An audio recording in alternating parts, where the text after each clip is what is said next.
interest to God's people throughout the centuries concerns the matter of biblical prophecy, and particularly matters relating to the end time. Now, many of us were originally attracted to the church and its message by information concerning prophecy. I know the first two booklets that I ordered back in January or February of 1964, I had listened to the World Tomorrow program on the radio on and off for perhaps a couple of years prior to that. But the first couple of booklets that I ever ordered were a couple of booklets that specifically pertained to prophecy. I remember them very well.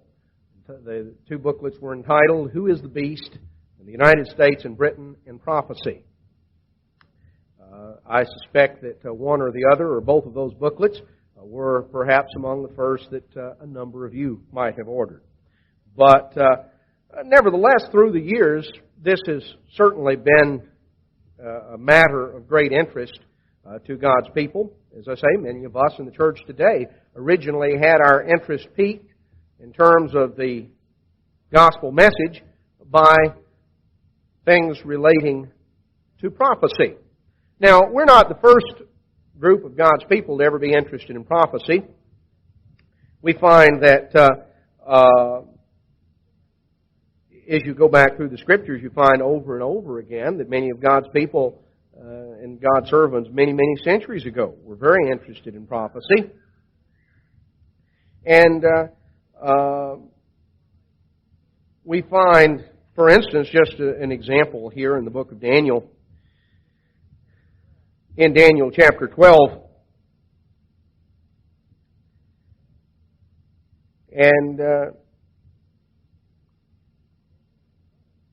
Daniel was told, or Daniel said in Daniel 12:8, I heard, but I understood not. Then said I, O my Lord, what shall the end of these things? What shall be the end of these things? How's it all going to wrap up? How's it going to come together? And Daniel was told in Daniel chapter 12 and verse 9, Go your way, Daniel, the words are closed up and sealed until the time of the end. And we find here in Daniel chapter 12 that Daniel was very curious. He was actually used to record many prophecies in God's Word, and Daniel was very curious about the meaning of what he had written down. You see, Daniel recorded these things, but Daniel didn't understand what all these things were talking about. He had these visions, he interpreted and recorded the information, but in terms of really understanding how it was all going to fit together and come about, Daniel didn't understand. He wanted to. He was curious. He said, how? When is it going to happen? How's it all going to come together? And the angel told him that, well, Daniel, this is not really for you to understand. These things are written down. They're sealed up until the time of the end. And at the time of the end, the wise will understand. We find several centuries later, recorded in Matthew 24, in verse 3, speaking of Jesus Christ, as He sat down upon the Mount of Olives, the disciples came to Him privately, saying, Tell us, when shall these things be, and what shall be the sign of your coming and of the end of the age? So Daniel wondered about prophecy, and he wondered how things were going to end up, how it was all going to come together. Jesus' disciples wondered those same things. That was one of the questions they asked Jesus. They said, Tell us about it. How's it going to come together? How's it going to happen? When are these things going to be? You know, that's always been a question that people particularly are curious about. When? How long? The disciples asked that. In fact, the very last question they ever had opportunity to ask Jesus Christ before His ascension into heaven concerned prophecy. It's recorded in Acts chapter 1. Acts chapter 1 in verse 6. When they therefore were come together, they asked of Him, saying, Lord, will you at this time restore the kingdom to Israel? And He said unto them, It's not for you to know the times or the seasons which the Father has put in His own power. You'll receive power In verse 9, when he spoke these things, he was taken up, and a cloud received him out of their sight. So this is the last question they had opportunity to ask Jesus Christ before His ascension into heaven. And again, when? When is it going to happen? Are you going to do it right now? Because after all, He had spent 3.5 years of His ministry talking about the good news of the kingdom of God. Now we could go through, and there are many other places, but this suffices, I think, to demonstrate that matters relating to prophecy, and particularly prophecies relating to the end time, are things that have always been of interest to God's people, and there are many prophecies in the Bible that relate to that. Now, there's no way that we can go through everything pertaining to prophecy today. There's no way that we can go through any more than just one little tiny sliver concerning prophecy. But I want to focus our attention in the book of, particularly in the book of 2 Thessalonians.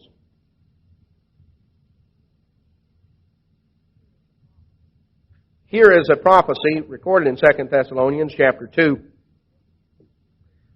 that was specifically words of admonition that the Apostle Paul gave to the church, or to specifically to the church at Thessalonica. Now, 2 Thessalonians is a follow-up to 1 Thessalonians. He had given them some information concerning the end time, concerning prophecy, concerning the events that will culminate with the restoration of the kingdom of God. He gave them some information about that in 1 Thessalonians. Obviously, the Apostle Paul preached about the gospel of the kingdom of God. And he preached about those things. He preached about prophecy. And some of the things that he had said had been mistaken and misunderstood by some of those in Thessalonica, because what we find is that there were those in Thessalonica that had taken some of what Paul wrote to them in his first letter as an excuse to quit work. Now, people in Thessalonica had that area had sort of a reputation for being a little bit lazy anyway, and there were people that viewed that as a good excuse to quit work, because after all, they jumped to the conclusion that what Paul was talking about in 1 Thessalonians, that was going to happen right away, instantly, and as a result, there was no point in them continuing to work and continuing to labor. So Paul addressed some things in 2 Thessalonians. So I want to today turn our attention here to some of Paul's admonitions. Particularly, I want to go through 2 Thessalonians chapter 2, because it is one aspect of prophecy, and we're going to have to go into a number of other things in order to understand the meaning of 2 Thessalonians chapter 2. But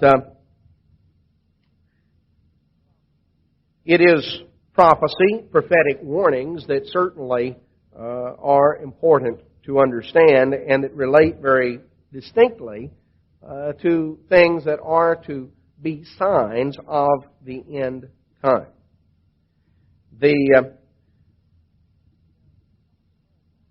Now, the Apostle Paul talked about in 2 Thessalonians, when he talked about, as he wrote to the Thessalonians, he talked about in 2 Thessalonians chapter 3 his example of hard work, and how in verse 8, we didn't eat any man's bread for nothing, but we wrought with labor and travail night and day, that we might not be chargeable to any of you. You know, there had been, at that particular point, there had been certain even scandals that we could compare on a very minor scale with some of the televangelist scandals of our day that had given in the area of Thessalonica, where people tended to be there were certain attitudes that were already extant. The attitude of getting something for nothing was something that lot of people were suspicious about because that attitude was somewhat pervasive in Thessalonica. Paul had made a very particular effort to avoid anything that could be construed as taking something for nothing, trying to set an example there. He told them in verse 9 that the reason he did that was not because he did not have the authority to receive his livelihood from the church, but, verse 9, to make ourselves an example unto you to follow us. They tended to look down on people that worked, and particularly on manual labor. They were given to living by their wits. And so Paul had made a very special effort there. And he said, we gave instruction that if any wouldn't work, neither should he eat. Now we hear there's some of you walking about disorderly, not working at all, busybodies. We command that they get a job, go to work. With quietness they work, eat their own bread, verse 12. And so Paul ended this up with this admonition because there were those, you see, in 1 Thessalonians, the Apostle Paul had discussed the subject of the resurrection, and in 1 Thessalonians chapter 4, that he had already given them instructions in verse 11 of 1 Thessalonians 4 that they were to do their own business, they were to work with their own hands, that they were to be productive. It was an area that he continually had to lay stress on in that area. Didn't have to lay the same stress in every area, but Thessalonica was an area where the people were given to sort of being a little bit shiftless and trying to live by their wits and make a quick buck off of somebody else. And a lot of people sort of looked down on honest, hard work. So they were quick to misapply some of the things that Paul had given concerning prophecy. He told them in 1 Thessalonians 4:13, he said, I don't want you to be ignorant concerning those that have already died. Because he had evidently talked about the return of Jesus Christ and how that laid emphasis on the fact that believers would be changed in an instantaneous way at the return of Jesus Christ. So some had misunderstood and had understood about, those who had already died in the faith. You have to understand that this is written about 50 A.D., which was written not that many years after the beginning of the church, only about 19 years after the beginning of the church in 31 A.D. The church here in Thessalonica had only shortly begun. So the fact that the number who had died in the faith by this time would have been very small. But evidently, after Paul had laid emphasis in a certain way, and now there were questions that came up about those who had died in Christ, so he goes through in great detail and explains the resurrection here in 1 Thessalonians chapter 4. And in chapter 5, he says, of the times and seasons, brethren, you have no need that I write unto you, for yourselves know perfectly the day of the Lord comes as a thief in the night. When they shall say, peace and safety, sudden destruction comes upon them, as travail upon a woman with child, they shall not escape. You, brethren, are not in darkness, that day should overtake you as a thief. Now, one of the things that's very important about Bible prophecy is to get it in context. One of the problems that often people have in interpreting something is they take a verse and they take it out of context and they quote it, and that becomes their text. People will quote, you can't know anything about when Christ is going to come. It says the day of the Lord will come as a thief in the night. Ever heard anybody say that? It'll come as a thief in the night. I can remember years ago when I was going to the Baptist church, I can remember particularly during revivals, that the statement would be made, trying to get people to come down and join the church, that Christ may come back tonight. The Lord's going to come as a thief in the night. Tonight may be the night. Well, I'm going to, normally we don't set dates, but I'm going to set a date. I'm going to set a date that will not be the return of Christ. The return of Christ will not be tonight. Now, tomorrow morning you can know if I've told you the truth or not. This verse is taken out of context to indicate that the day of the Lord comes as a thief in the night. That's right. That's what it says. The day of the Lord comes as a thief in the night. But he says in verse 4, you, brethren, are not in darkness that that day should overtake you as a thief. So is the day of the Lord going to come as a thief in the night? Is it going to come by surprise on God's people? No, the ones that are going to be taken by surprise are the people of the world. So if you just read it in context, that's not just my interpretation, that's what it says. You, brethren, are not in darkness that that day should overtake you as a thief. Shouldn't catch you by surprise. See, when they shall say, peace and safety, the world is going to think they're at the beginning of a new age. They're going to think the problems are on the verge of being solved. Sudden destruction is going to come upon them. It's going to catch them unawares. God's people are not in darkness that that day should overtake us as a thief. There are signs that were given to God's people. Now, some of these things that Paul had said in 1 Thessalonians were misunderstood. And so in 2 Thessalonians chapter 2, Paul says, now we beseech you, brethren, by the coming of our Lord Jesus Christ, and by our gathering together unto Him, that you be not soon shaken in mind, or be troubled, neither by spirit, nor by word, nor by letter, as from us, as that the day of Christ is at hand. So he was concerned that there was sort of an hysteria that was beginning to sweep across, that the return of Christ was imminent just any day. And he said, I don't want you to be shaken or troubled, as though that the day of Christ is at hand, that it's right now.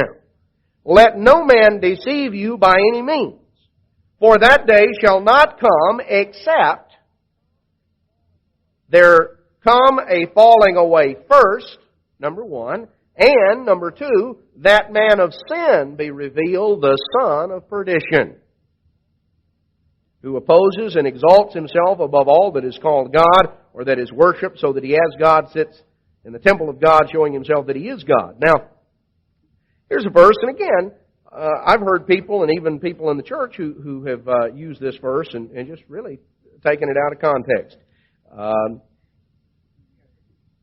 We're told here that there will come a falling away, and the man of sin will be revealed, the son of perdition. Now, who is this man of sin, the son of perdition? Because we find two things are going to happen. Paul gave two things as warnings to the church. Two things as warnings to the church. Why won't that day overtake the church as a thief in the night? Because he gave two warnings that there will come a falling away, and the man of sin will be revealed as the son of perdition. Now, what is that talking about? Well, the expression, if you look up son of perdition, you'll find that that's only used one other place in the Bible. It's used in John chapter 17 and verse 12, and there it refers to Judas Iscariot. Now, some, looking at that, jump to the conclusion, because Judas, of course, was one of the 12, and was the one who betrayed Christ. There are those who immediately, looking here at verse 3, the man of sin, the son of perdition, they started looking around and wanted to hang that title on someone who was associated with the Church of God. And I've heard various ones that have been nominated for the job. I can remember 15 years ago there were people in the church who there were some who were convinced that Gardner Ted Armstrong was who was being talked about here. He was the son of perdition, the man of sin. Well, he's long since ceased to be associated with the church. A few years later, some of those and others were convinced that Stanley Rader was who it was being talked about here. There have even been some who've gone out in the last few years who are upset and mad at Mr. DeKoch, and so they're wanting to say, well, that's Mr. DeKoch. Now, just depending on the time, one thing that's there may have been a few others nominated for the job. Those are the ones that I can remember having heard bandied about the most over, let's say, the last 15 or 20 years, depending on whatever was going on at the time. The problem, of course, is that is not letting the Bible interpret the Bible. That's not reading out of the Bible. That's reading into the Bible. Now, rather than just taking an expression, man of sin, son of perdition, and allowing our imagination to run rampant and sort of casting about, and whoever someone is mad about or mad at, they want to label them with that. Let's look and understand very clearly, because this is an important thing to understand. It's a very important key because it relates to a key by which God's people will know that the end is near. Now let's see what the Scripture actually says here. We're told that that day, referring to the time of Christ's return, will not come except first a falling away, then the man of sin being revealed as the son of perdition. We're told in verse 4 a little bit about this man of sin, who opposes and exalts himself above all that is called God or that is worshipped, so that he as God sits in the temple of God, showing himself that he is God. Now, some who have taken these other ideas, who come up with somebody associated with the church, have assumed that verse 4 must be talking about, in symbolic language, that because the church is in one or two places referred to as a spiritual temple. And so that is sort of the way that they would read verse 4. But is that really what verse 4 means in the context? Let's go on.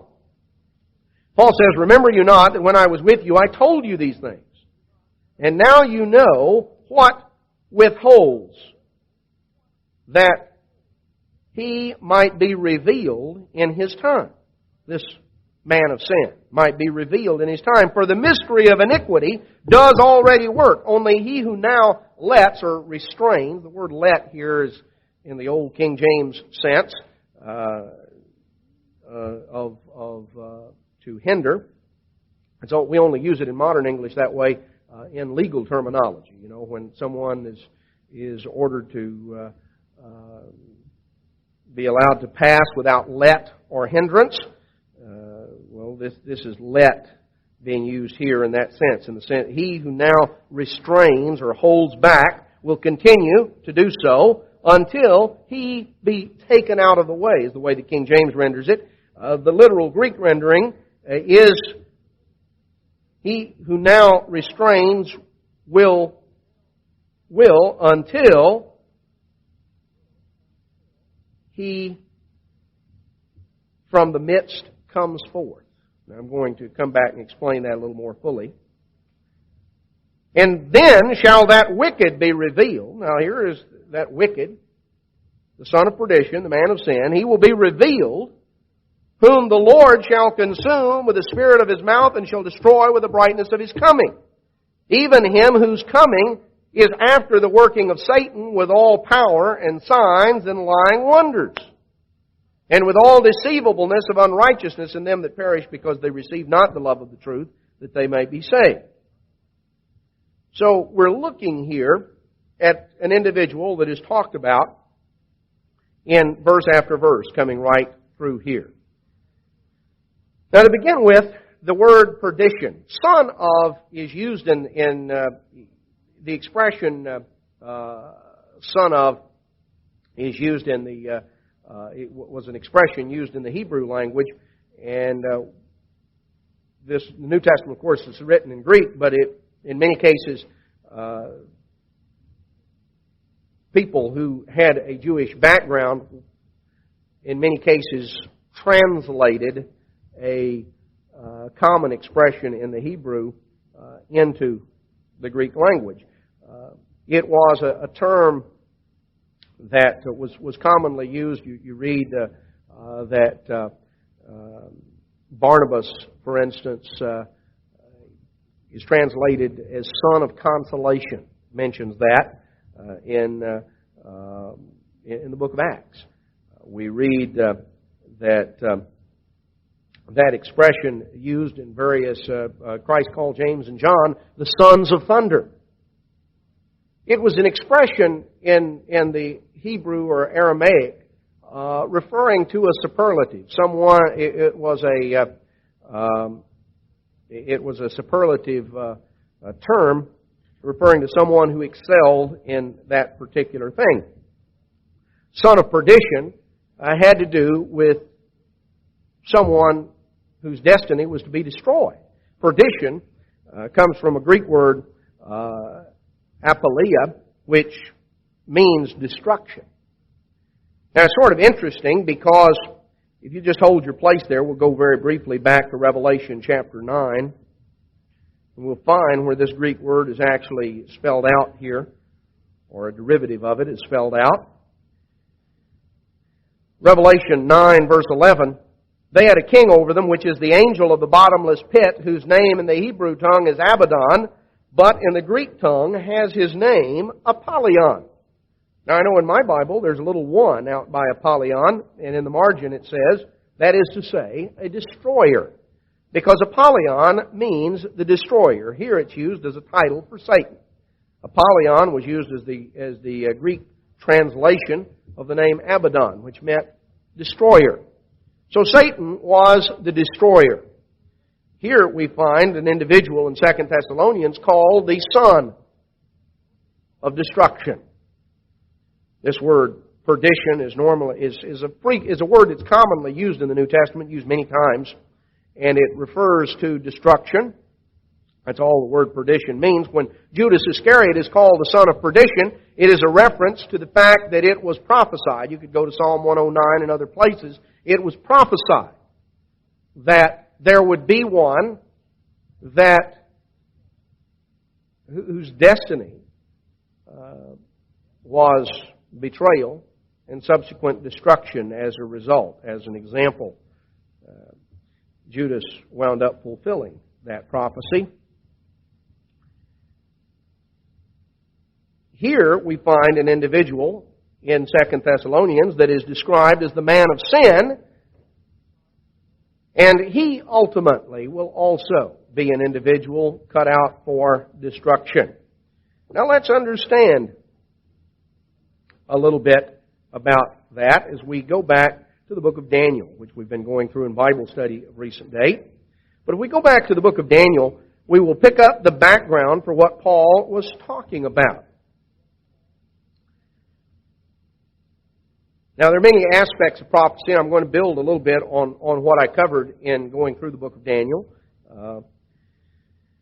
In Daniel chapter 8, Daniel sees a vision, and it concerns a ram with two horns that is trampled and overcome by a he-goat that has one great horn.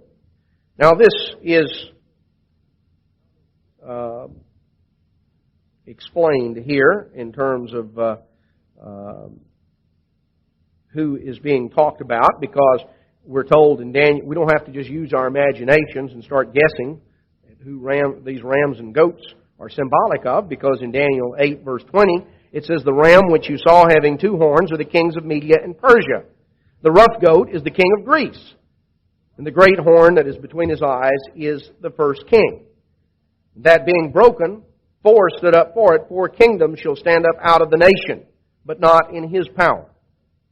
So historically, what we have is a description. We break into the thread of history with the arising of the Medo-Persian Empire, originally headed up by Cyrus the Great, the empire that conquered Babylon. The two horns represent the Medes and the Persians. It was a dual empire. That empire was conquered by Alexander the Great, who was from Macedonia, which is northern Greece. He put together, united the Greek peninsula, and led an invasion coming across into what is now modern-day Turkey. Ancient Asia Minor, came through and defeated the Medes and the Persians and established his empire. A vast empire conquering all of the Middle Eastern area, spreading the Greek language and culture. But Alexander died within just a matter of a few years. His empire, within a short time after then, had been splintered into 4 divisions among 4 generals of his, who each took the title of king. So this is what is described here in Daniel chapter 8. Now, we're told in Daniel chapter 8 and verse 9 that of, this picks it up right after Alexander's death and the four smaller kingdoms that constituted the Greek realm had come about. And we're told that out of one of them, verse 9, and historically that proved to be the horn that is elsewhere called the King of the North, the Seleucid Empire as it was anciently. Out of one of them came forth a little horn which waxed exceeding great toward the south and toward the east and toward the pleasant land, a reference to the land of Israel. Waxed great even to the host of heaven. Host just means multitude. It's talking about the people of God, the people whose allegiance was to heaven, to God's people. Waxed great even to the point of conquering God's people.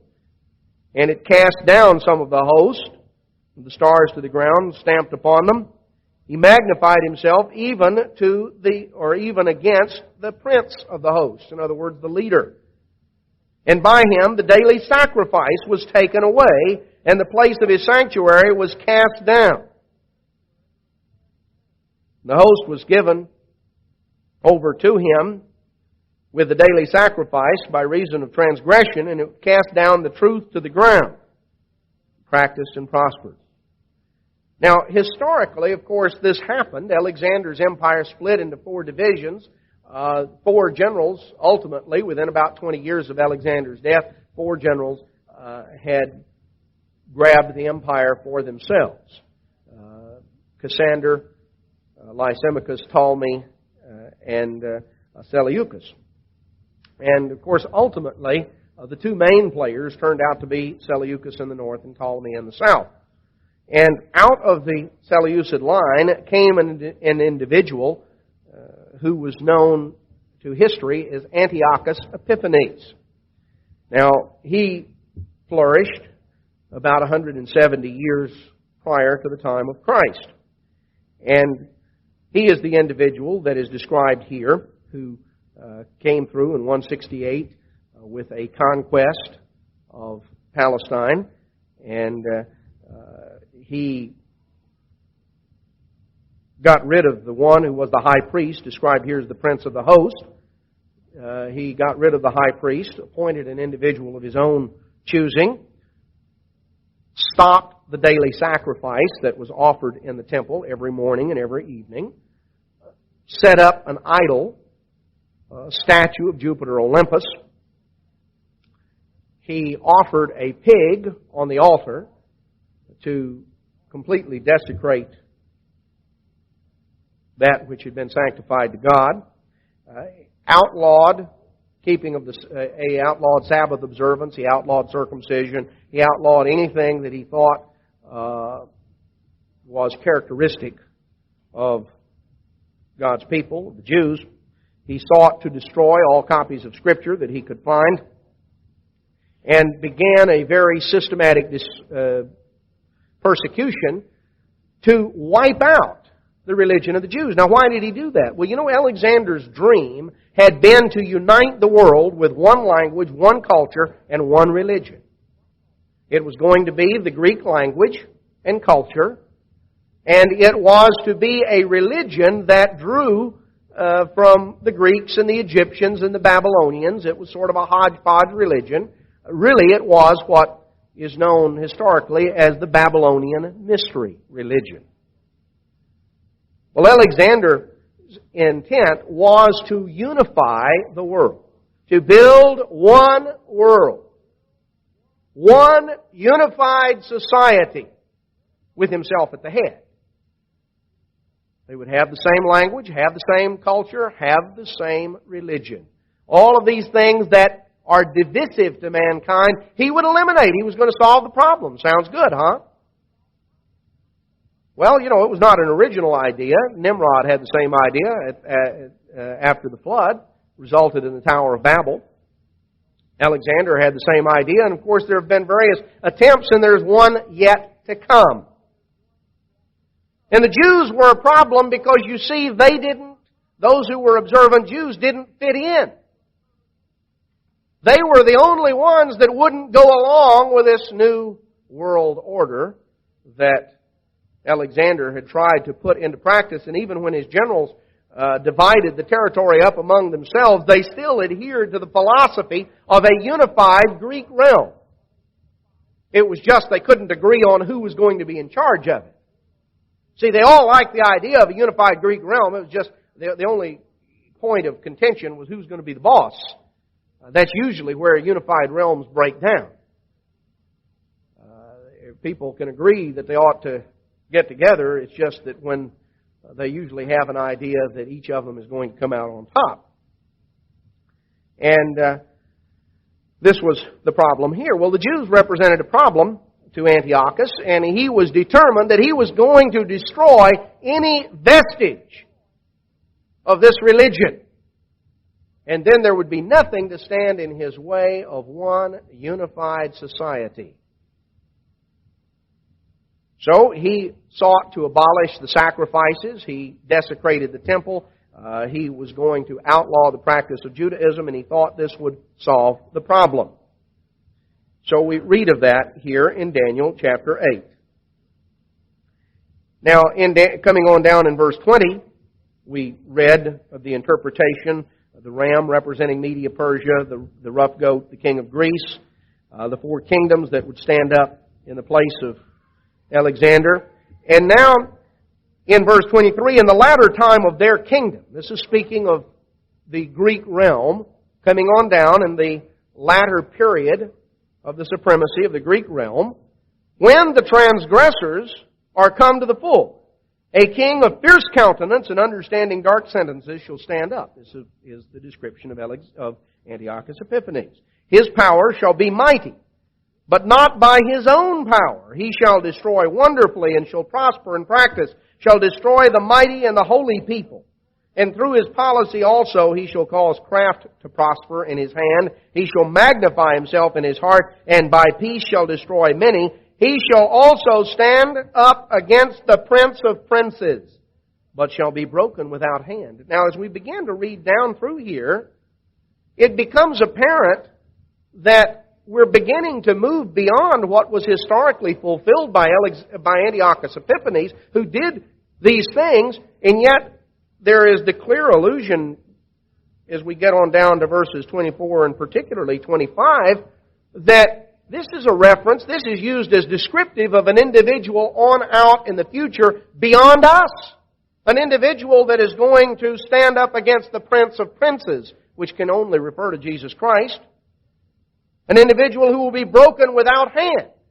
Now you remember how Daniel used that expression back in Daniel 2 when he talked about the great image that Nebuchadnezzar saw that had the head of gold, the shoulders of silver, the thighs of brass, and the legs of iron, and how it had the 10 toes. And how a stone cut out without hands smashed the image on its toes, and the image turned to dust, and the stone filled the earth. And how Daniel interpreted that in Daniel chapter 2 as the fact that the God of heaven would set up a kingdom, a stone without hands. See, without hands means not of human origin, of divine origin. So when he is broken without hand, it is talking about a destruction of supernatural origin.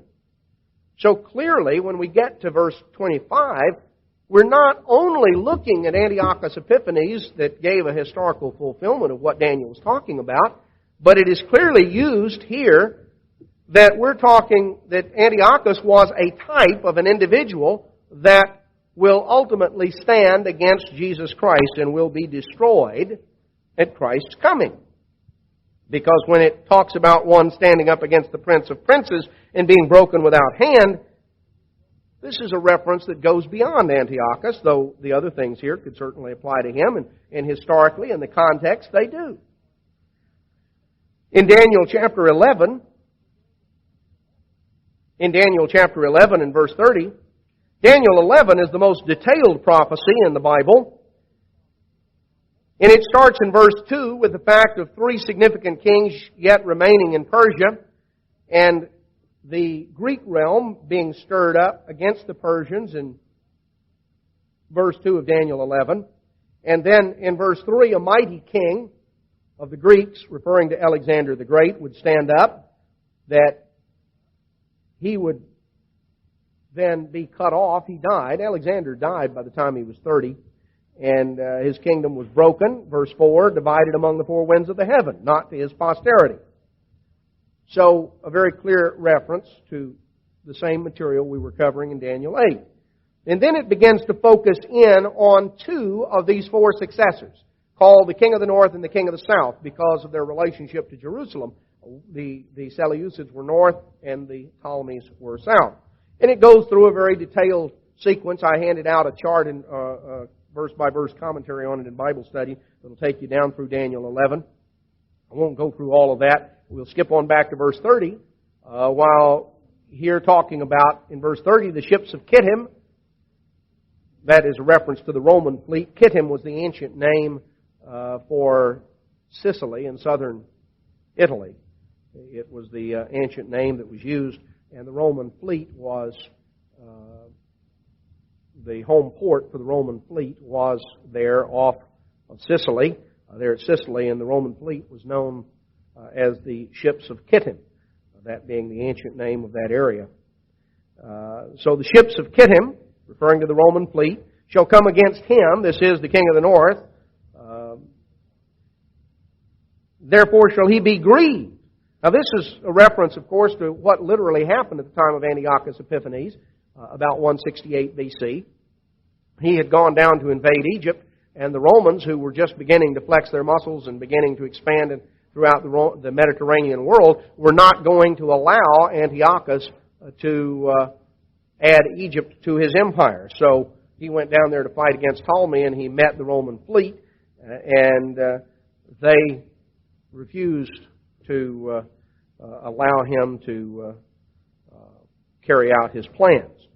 And so he was forced to leave Egypt, and he did so, but he was in a foul mood when he did. Went up overland, which if you're going from Egypt to Syria by land, you've got to go through Judea in order to get there, and that's what he did. And he had indignation against the Holy Covenant.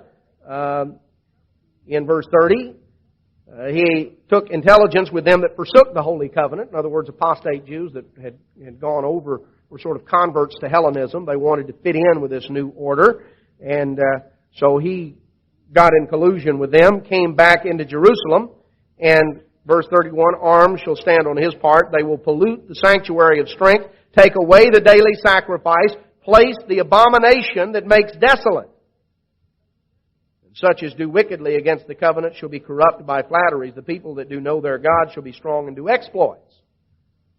Now again, a reference to what we read in Daniel 8. He took away the sacrifices. It is called here the abomination that makes desolate. He established an abomination which brought about destruction or desolation. However, we're told the people that do know their God shall be strong and do exploits. This is a reference historically to the Maccabees, the priestly family of Matthias, who lived in a little village out from Jerusalem a few miles, an elderly priest who refused to do obeisance to the idols of the Greeks, and all of the Jews who sought to serve God rallied to him and to his sons, and in 3 years' time they had expelled the Greeks and reconsecrated the temple. This is described historically here. So there is a reference to this, and as it goes on through, it talks about this individual, and again begins to move on beyond Antiochus, who was merely the historical type. Now I'm going to prove that to you in just a moment, but let's just go on through. The people that do know their God shall be strong and do exploits, and they that understand among the people shall instruct many. Yet they shall fall by the sword, by flame, by captivity, and by spoil many days. And when they shall fall, they shall be helped with a little help. Many shall cleave to them with flatteries, talking about those who would at various periods of history cleave to God's people, not because they really were a part of the people, but because they just tried to do so. They were attracted to it for one reason or another. Some of them of understanding shall fall, to try them, to purge, to make them white, even to the time of the end, because it's yet for a time appointed. So here's something that stretches on beyond Daniel's time, on beyond the time even of Antiochus and the Maccabees, on till the time of the end. The king shall do according to his will. He shall exalt himself and magnify himself above every god. Shall speak marvelous things against the God of gods. Shall prosper till the indignation be accomplished. For that is determined, that is determined shall be done. Neither shall he regard the God of his fathers, nor the desire of women, nor regard any God, for he shall magnify himself above all.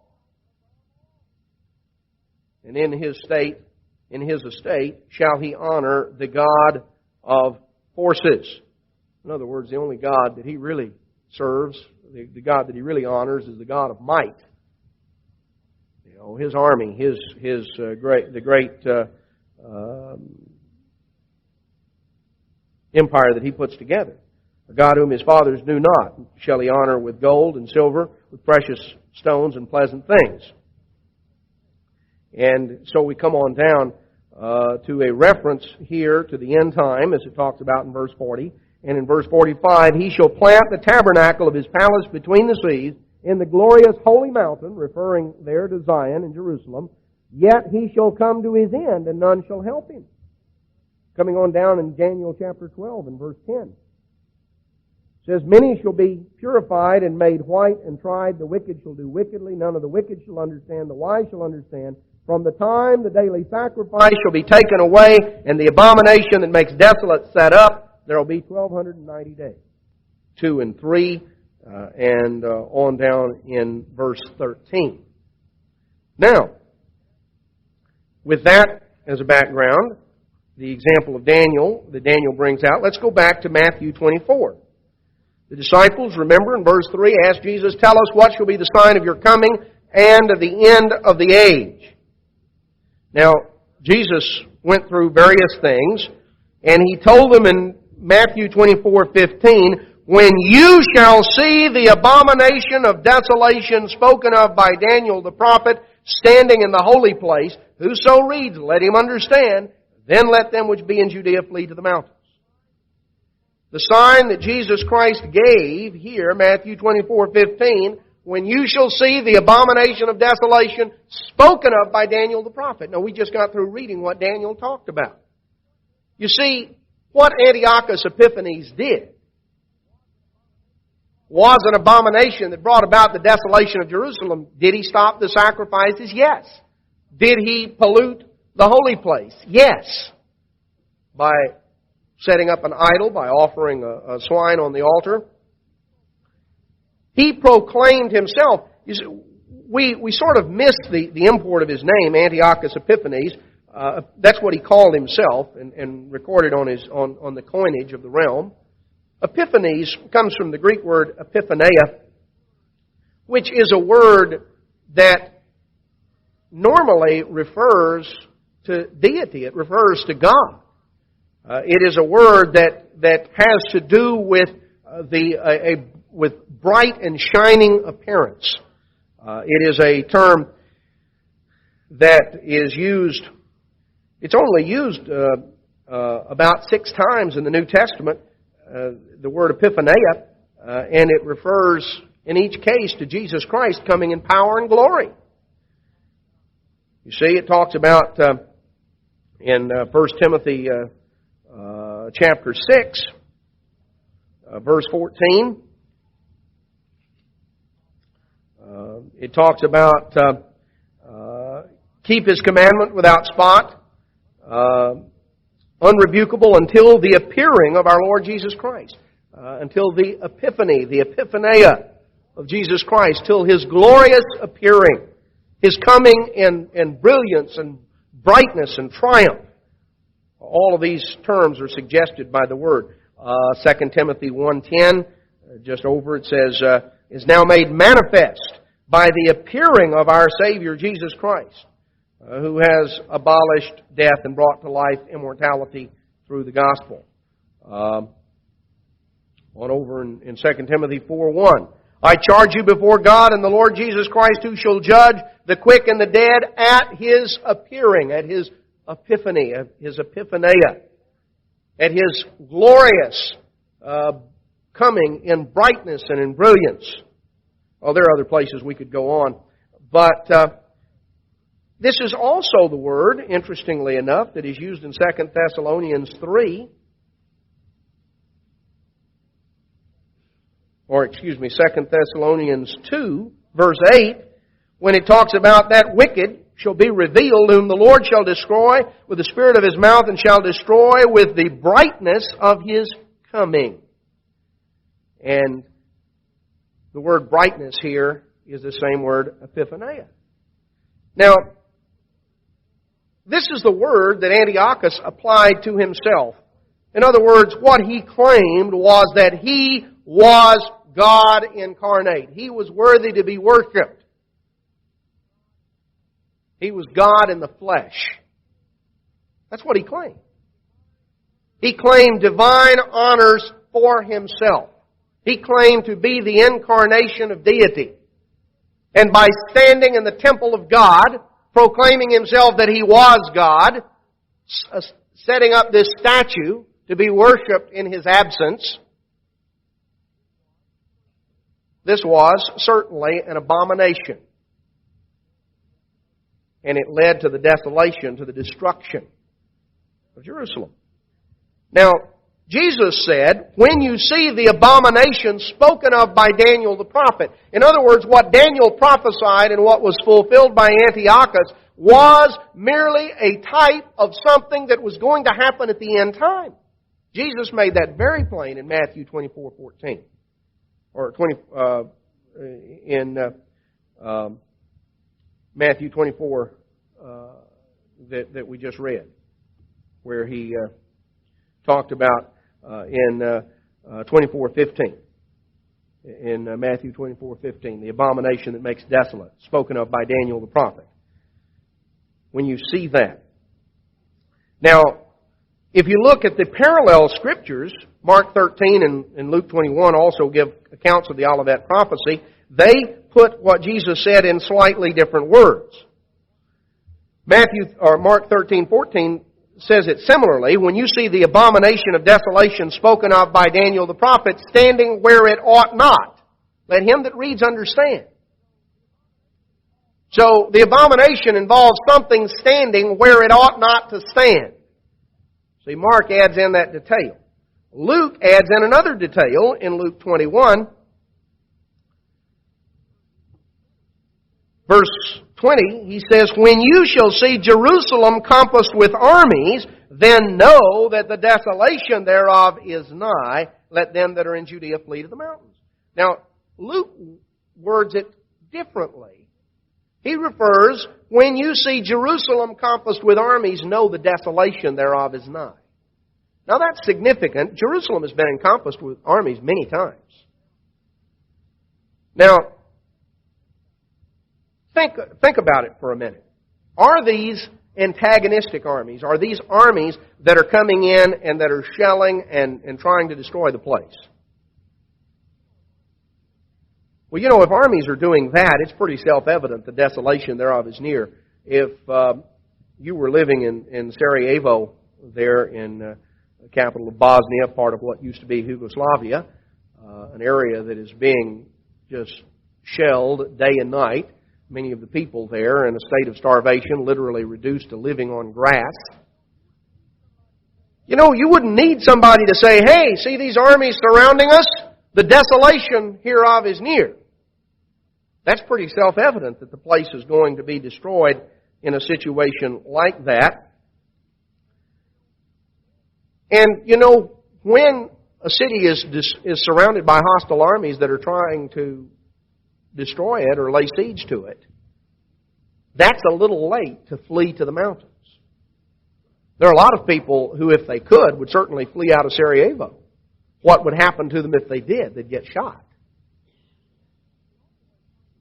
You see, the only way Christ's warning in Luke 21:20 makes any sense is that the armies that surround Jerusalem are going to be viewed by everyone as coming for peaceful purposes, coming to solve the problem that exists. But Jesus told His disciples, when you see Jerusalem encompassed with armies. Know the desolation thereof is near. Realize they're not here for the purpose they say they are. And you'd better take advantage of the opportunity to get out. So we find that the abomination that makes desolate is equated by Jesus, according to Matthew, Mark, and Luke, each of which add different details, that we're to go back and to study what Daniel said on the subject. That's one thing that they all make plain, is that we're to go back and study what Daniel said on the subject, because what Daniel said on the subject is the basis of understanding what's going to happen in the future. So we're to study the example of what Daniel was talking about in the historical fulfillment at the time of Antiochus Epiphanes. We're to study that to understand what's going to happen in the future. We recognize from what Mark says that it involves an individual standing where he ought not stand, as Antiochus did. And it involves armies encompassing Jerusalem. There's an interesting statement back in Daniel chapter 8. In verse 23, it talks about this king of fierce countenance, understanding dark sentences, and his power shall be mighty. And in verse 25 it says, through his policy also he shall cause craft to prosper by his hand. He shall magnify himself in his heart, and by peace shall destroy many. By peace. Prosperity. You see, he comes in as an individual that is coming in by peace. And on over in Daniel 11, it talks about, verse 21, in his estate shall stand up a vile person, to whom they'll not give the honor of the kingdom. He shall come in peaceably and obtain the kingdom by flatteries. So you see, if you tie this in with Luke 21, what you see is that's why the armies are not going to be recognized for what they are. So we've got something here that clearly begins to tie together. Now let's go back to 2 Thessalonians and let's go through in detail what Paul said, and with the background that we now have from the book of Daniel and from what Jesus said in the Olivet prophecy. He said, let no man deceive you, in 2 Thessalonians 2:3. That day shall not come except there come a falling away first.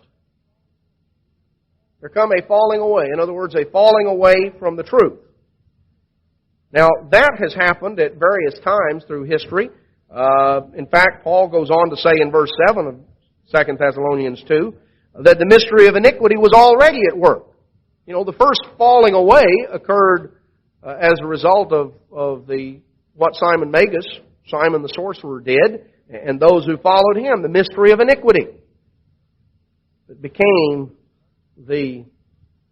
ultimately the vast church that appropriated the name of Christianity and grew great under the Roman Empire.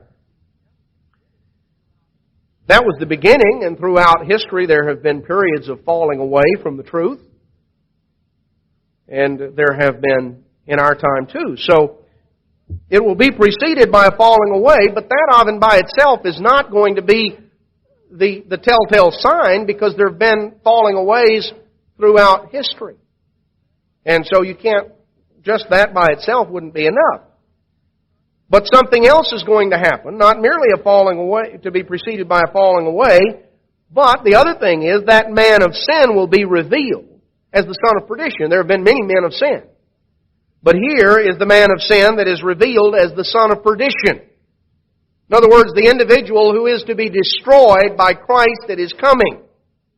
He's an individual who opposes and exalts himself above all that's called God, or that is worshipped, so that he as God sits in the temple of God, showing himself that he is God. Here's an individual that claims divine honors for himself. Claims divine honors. Just as Antiochus did. You see, Antiochus Epiphanes was an individual who certainly fulfilled this in type. But this is talking about Paul is writing not about something that happened 200 years prior as a matter of history. He's talking about an event that is going to set the stage for Christ's return. He says in verse 6, Now you know what withholds, or what's holding back, that He might be revealed in His time. You know, there's a time plan, and things are held back until this individual, this final man of sin, will be revealed in His time. The mystery of iniquity does already work, Paul said. The system that will produce this individual was already at work. That was the system that was begun by Simon Magus, perpetuated by his successors in Rome, historically in the latter 1st century and early 2nd century, and it was an outgrowth of the old Babylonian mystery religion, because Simon the Samaritan was the religious leader of the Samaritans, who were, of course, Babylonian in origin. Now, that's referred to in Acts chapter 8, 2 Kings chapter 17. This mystery of iniquity, Paul says, is already at work. Only he who now restrains and hinders will continue. The restraint will continue. Restraining the appearance of this final individual until, the King James rendering here is a little awkward, until he be taken out of the way. The literal rendering in the Greek language is from the midst comes forth.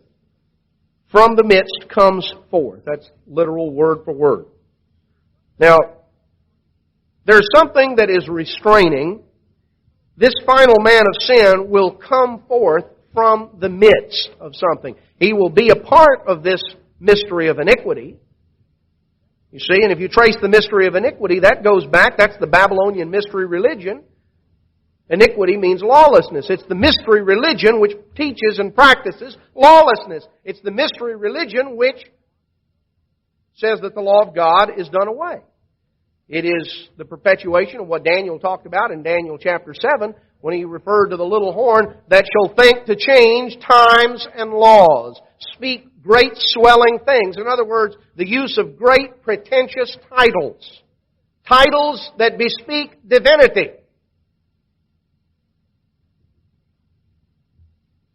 You know, how can you have a more pretentious title than Most Holy Father? You know, Jesus said, number one, don't call any man Father on earth, not in a spiritual sense, because you have one Father in heaven, that's God. Holy Father really makes plain that that's a title of God. Most Holy Father, well, you can't get any holier than Most Holy. You know, if you claim to be the Most Holy Father, then you're claiming a title that is attributive only to God. We're told in Psalm 111 that holy and reverend is His name. Speaking of God. That's why we don't use titles like that in God's church. We use the customary titles of respect in our society. That the ministry is spoken of in the New Testament as elders, spiritual elders. And so just as we show courtesy and respect, using titles of respect to those who are physically our elders, it's been our custom in the church to use titles of respect to those who are spiritually elders. But they're simply titles of courtesy that are common in the society in which we live, titles that bespeak respect, but not titles that bespeak reverence. Not a title that sets an individual apart as somehow holy and distinct and reverend and something like that. We don't use those titles. We just use the customary. It's normally been our custom in the church to refer to those who are spiritually elders by the same titles that we would refer to those who were physically our elders. To just use the customary titles of respect, but not some religious title, not some title that bespeaks divinity, because that's not the case at all. It's one thing to give respect, it's a totally different matter to give reverence. Two totally different matters. So here's an individual who sits as God in the temple of God, showing himself that He is God. Remember not that I told you about these things. Now, He's going to come, He's going to arise, He's going to come forth out of this mystery system, this lawless system. And that wicked shall be revealed, whom the Lord shall consume with the spirit of His mouth, and destroy with the brightness of His coming. So here's the individual that is going to be extant at the time of Christ's return. His coming is after the working of Satan with all power and signs and lying wonders. So he's going to do impressive wonders. Now if you go back to Matthew 24, let's notice what Jesus said.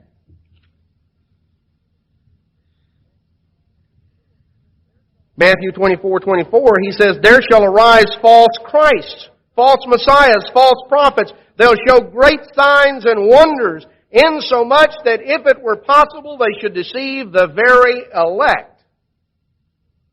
So here, we're looking at great signs and lying wonders. Now, if you go back to Revelation, in Revelation chapter 13, goes through and prophesies of the beast power. It picks up the symbolism that Daniel used. And it talks about the fact of the beast being wounded to death, which, as we went through, going through the book of Daniel, refers to the fall of the Roman Empire, the deadly wound being healed, the imperial restoration of Justinian. And we're told that ultimately worship, verse 4, was given to the dragon, which gave power to the beast. Now, worship means reverence and allegiance. The dragon is used as symbolic of Satan. Satan is the one who is really the power behind this system. People may not realize that that's where their loyalty and their devotion is going, but this loyalty, this allegiance, this devotion to this system. And verse 5 talks about blasphemies being spoken and blaspheming against God. You know, when titles and attributes that refer to God are taken and applied to human beings, that's blasphemy. And it was given, verse 7, to Him to make war against the saints, to overcome them. Power was given Him over all kindreds and tongues and nations. They that dwell upon the earth shall worship Him, whose names were not written in the book of life. And then it goes on, and it makes reference to another beast, another creature coming out that had the appearance of a lamb. So here is not simply a civil government. This is an ecclesiastical government that comes forth, and on the one hand, it is part and parcel of that system that Daniel saw the original visions of. But this one is, so it's called a beast, but it's one that gives the appearance of Christ, claims to be representative of Christ. In verse 12, He exercises all the power of the first beast, causes the earth and them that dwell thereon to worship, to give loyalty and allegiance to the first beast, to the Roman Empire. Here's the ecclesiastical arm that is part and parcel of the civil arm. Because Babylon the Great involves a religious, civil, political, military, economic combine, unifying all aspects. And it deceives them that dwell on the earth, verse 14, by means of those miracles which it had the power to do in the sight of the beast. So here again we find this great miraculous working power. This great miraculous working power. Now we'll go into this in detail when we cover the book of Revelation in Bible study in just a few weeks. But in Revelation chapter 19, verse 20, it says, "The beast was taken," referring to the human leader of this final system, "and with him the false prophet, that wrought miracles before him, with which he deceived them that received the mark of the beast and them that worshipped his image. And these were both cast alive into a lake of fire burning with brimstone." And we read about the man of sin, the son of perdition. The man of sin is that individual that will emerge in the end time from this outgrowth, this iniquitous outgrowth of the old Babylonian mystery religion. This final individual that will arise, that will come forth, will emerge from this system that already had its beginnings at the time Paul was writing. This individual will emerge, will work tremendous miracles. that will appear so impressive that people everywhere will be impressed. It says if it were possible, even the very elect would be deceived. But you see, the very elect realize that the true test of God's servants is not simply miraculous working. Because there are two sources of miracles. One is of God and one is of Satan. How do you tell the difference? Well, it's given in the book of Isaiah and in the book of Deuteronomy. If they speak not according to the law and to the testimony, there's no truth in them. If someone contradicts what God says, if someone tells you the law is done away, I don't care what miracle he performs, it's not of God, because God doesn't contradict Himself. So the world is going to be caught up in admiration and in reverence toward this individual who is going to claim to be God incarnate. He is going to claim to be the incarnation. Now we're going to get into some more details on that when we cover Revelation in Bible study. But what we have is two individuals. One a religious leader, one a civil, military, political leader. That, in a sense, were both typed by Antiochus Epiphanes because he was both. He was a union of church and state. But here we find two individuals, both of which the references to Antiochus serve as types of both of these individuals. Revelation 19 makes plain we're talking about two individuals, the religious leader and the military political leader, that will be viewed as the saviors, the introducers of a new system that's going to bring peace and prosperity, who will invade, be responsible for an invasion of the land of Palestine, the land of Judea, and cause the cessation of daily sacrifices, which haven't even been begun yet. But you can't stop something that hadn't started, so that means there is going to come a time when there will be a rededication of an altar in Jerusalem, and sacrifices will be offered. It doesn't say for how long. They may be offered for only a few days. May be offered for a little longer. It doesn't say. But they will be stopped. And an individual of great religious pretensions, an individual who will bring forth great miraculous workings, who will be part and parcel of this final end-time system, is going to hold sway. But Jesus Christ is going to take them both and throw them into the lake of fire when He returns. That's why this religious leader in 2 Thessalonians 2 is called the son of perdition. The individual cut out for destruction. He's the individual who makes great pretentious claims. But what we find is a continuation of what Daniel prophesied, what Jesus prophesied, what later John, under Christ's inspiration, prophesied in the book of Revelation. We find it wrapped up. And so what we're told in 2 Thessalonians 2, God's people are given insight. How do you know? Said the real key, when you see not merely of falling away from the truth, because that's happened in the past and will happen again, will continue to happen. But when you see not only a falling away from the truth, but you see the emergence of this final false prophet who will do great miraculous workings. When you see that individual emerge on the scene, then you need to realize that this is the individual who is cut out for destruction, which means that the end is very, very near. You know, the time is going to come when this individual will emerge on the world scene and things will come together very quickly. And if we're not alert and if we're not sober and we're not close to God and doing what we ought to do, when it comes, we will be caught napping. The world is going to be caught napping. It's going to catch them like a thief in the night. Paul tells us it doesn't have to come on us like a thief in the night. It should not come on us like a thief in the night, because we ought to be alert and awake and aware. We have already seen in some of the events that have occurred on the world scene how quickly things can come together when God's time comes. When God's time comes for this, it will happen very, very quickly. Those who are not ready before won't have time to get ready after.